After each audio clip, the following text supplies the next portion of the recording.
Hey guys, just wanted to post an update to my Cast on Portal guide. There's been a few changes to the build, and a few things I learned after my video that I was wrong about.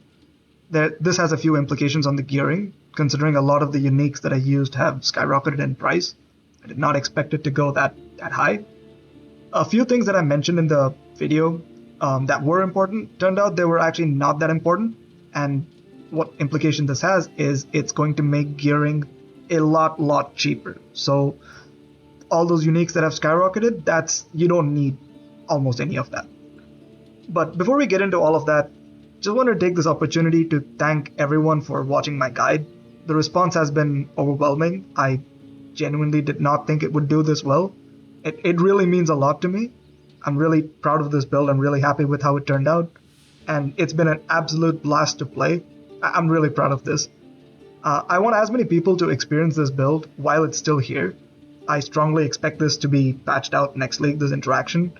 So there's a little bit of a FOMO on this. You kind of want to play this while it's still here. So I want this to be as accessible as possible. So that's hopefully what this guide is going to be like. So anyway, let's get into it.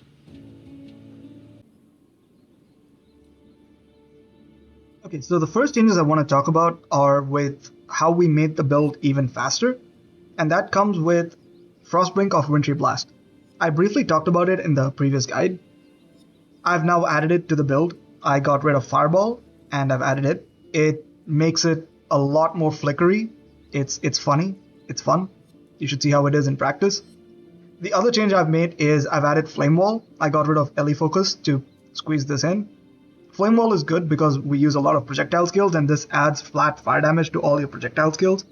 And fire damage is good because we convert it all to chaos. So it's a really good skill, Flame Wall. It just adds global damage to all your skills. So those are the two main changes. I'm just going to show a quick map to show you what it looks like with the Frostblink. It's pretty funny.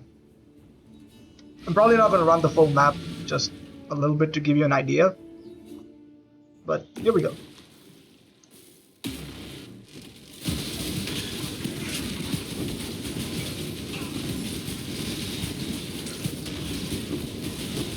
As you can see, we're a bit faster.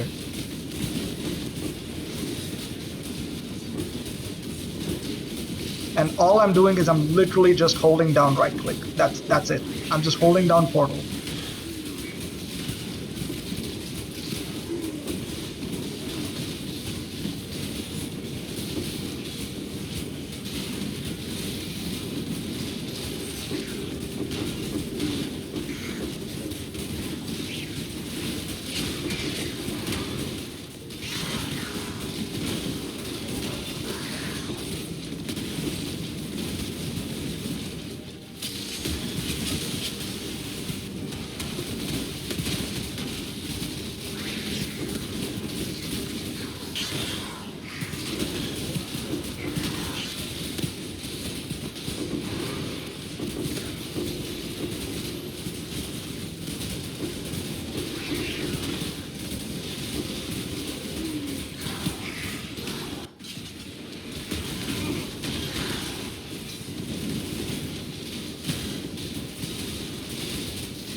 Alright, well, hopefully that gives you an idea of how much faster we got with Frostblink.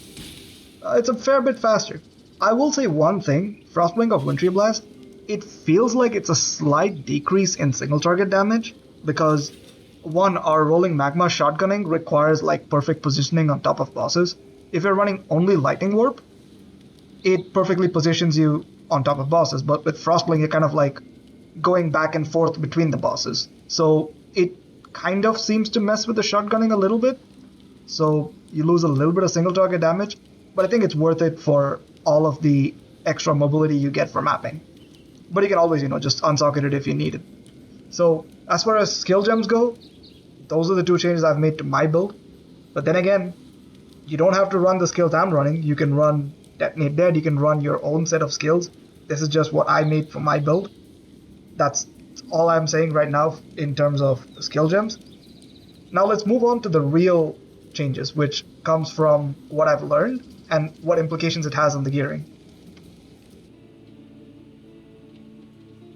Okay, the most important thing that I learned since I dropped the video is with regards to cast when damage taken mechanics.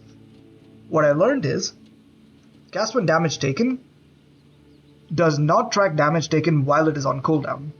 What this means is I assumed that I was triggering every 5 server ticks, but in reality I'm only triggering every 10 server ticks. The first 5 ticks, the skill goes on cooldown, and then it only starts tracking damage after it comes off cooldown. So it takes another 5 ticks to take the 3000 self damage. So we're only triggering once every 10 server ticks rather than every 5 server ticks. What this means is the POB math was also off. So yeah, just don't look at the number in the POB calculations. That's off. But what does this mean in terms of the gearing and budget implications? First thing is 52% CDR is not as important as I initially thought. So it's probably not worth the opportunity cost. It's much better to just go for the 27% CDR breakpoint, which is trivial considering you have the graphs and the belt and the boots implicit. It's a lot easier. You don't need the corruption on Ebers. It's a lot more simpler to get to. With 27% CDR, you're still triggering every 11 ticks instead of 10. So you're only losing 1 tick in terms of the trigger. 6 ticks to go off the cooldown, and then you take another 5 ticks to take 3000 self damage at 600 per tick. So it's only like a 10%-ish more damage to go from 27 to 52. So it's probably not worth the opportunity cost. The other thing that changes, enmities embrace. Since I dropped the video, the max roll enmities have skyrocketed in price. They're like 30 divines right now or something ridiculous. But as it turns out, since our trigger rate is only half as what I expected, if you don't have the perfect roll for enmities, the damage loss is also not that much. You only lose a little bit of damage by not getting the best rolls on enmities. Let's say we use 6 server ticks to trigger cast when damage taken instead of 5. The rolls on enmities becomes a lot cheaper to manage. I'll explain how that is. So to trigger a level 20 cast when damage taken, we need 2945. Over 6 server ticks, that means we only need to take 491 damage per tick. So that means the average damage after catalyzing the rings, both your rings, has to be 491.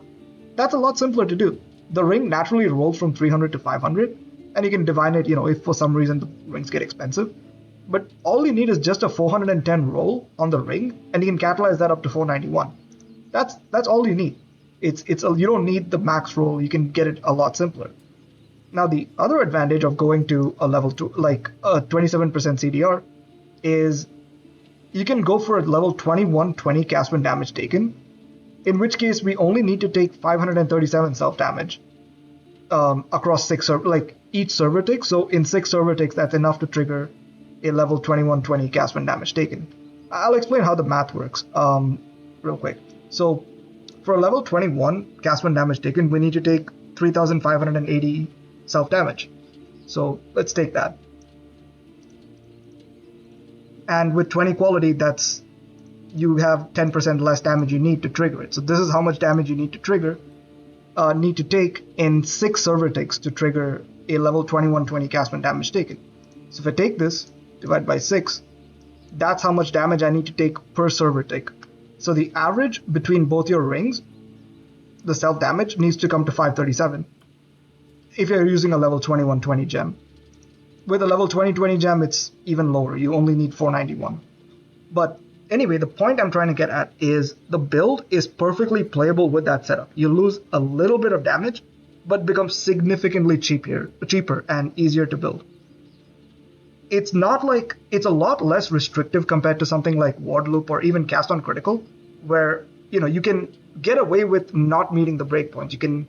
It's not like the build suddenly stops working if you don't hit the cooldown recovery breakpoint, or if you don't hit the self-damage breakpoint. You just trigger a bit less often and you lose a bit of damage, but the build fundamentally still works. you just lose a little bit of damage. And the damage you lose is a lot less compared to what I initially thought. So there's that. You don't need the best rolls, you can get it going with a much cheaper budget. Some other corrections I wanted to make. The cooldown recovery corruption on the Ebers, the helmet, I thought it only comes from it's just a regular corruption outcome. That's what I assumed.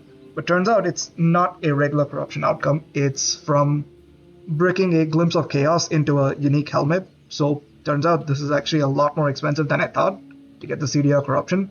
It doesn't matter. One, because we realized that 52% CDR is not that important. So you can basically run anything you want over here. So my suggestion is you can run a Shaper helmet with a multi-link, so you can use that for damage. Or you can still, if you still want to run Ebers, you can run like a good double corrupted Ebers. Or it's up to you. Honestly, this is at this point, it's up to you what you want to run here. You don't need to run a Ebers unification if you're not going for 52% CDR. So there's that. It's your choice. You have a lot of options here. If you still want some cooldown recovery, you can, also add in Tides of Time and use a Bound by Destiny to get some cooldown recovery. It's your call if you want to go for 27 or 52 CDR. The other correction I want to make, this is not that important, but something I should point out. Runecrafter of Time, I said, is a 20% more damage. It's actually not 20% more damage, since you'd still need to retake the full self-damage to trigger cast when damage taken. So in practice, 20% of the time, you skip those first 5 frames where it doesn't track the damage taken, and you trigger in 5 frames. This is how I initially thought it was working all the time. So in practice, the point is it's only a 10% more damage increase, not 20%. Still really good, run it, but yeah, that's all I wanted to point out. Long story short is, you don't need max rolls on the Enmity's Embrace. You don't need Ebers. Those two look like the most price-fixed items at the moment. You don't need that. You can get away with much lower rolls. I've explained the math. Otherwise, you can figure the math out yourself. It's not that hard. It's super simple. Same thing for Tainted Pack. You don't need the additional curse. You can just run a normal Tainted Pack. I know that also got really expensive.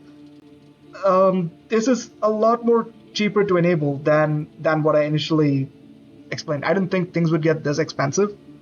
So yeah, turns out it's still very doable at a much lower budget.